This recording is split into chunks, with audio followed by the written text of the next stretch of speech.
Galera, eu vi que tem muitas pessoas que têm dificuldade de ativar esse som na bancada, entendeu? Ele é o original do Peugeot, Citroën.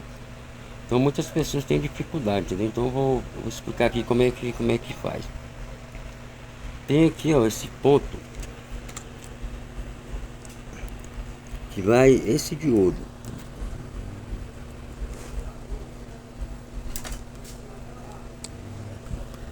Que esse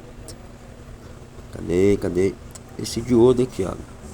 Então no catodo dele você pode pegar, liga esse resistor aqui, eu coloquei de 1K.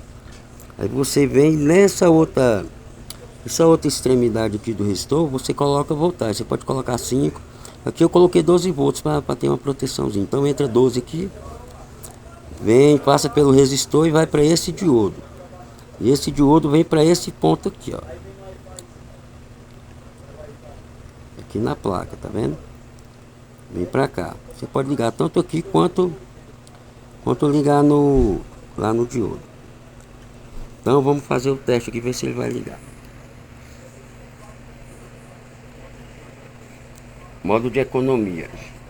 Então o que acontece? Quando eu desse modo de economia, vamos na bancada, o que eu faço? Esse último pininho aqui, ó.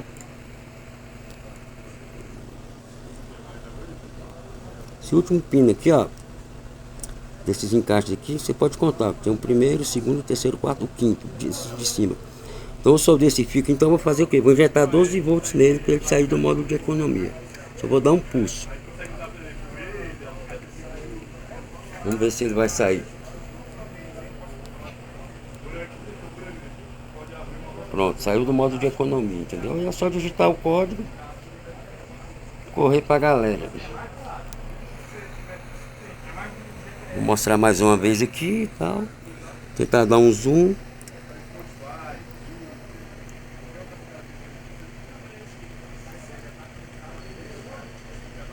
Resistor, tá. Esse diodo aqui vai 12 volts, ele sai 12 volts ou 9, se eu não me engano. E ali o ponto do modo de economia para você desativar ele. Valeu, galera. Qualquer coisa pode fazer perguntas aí.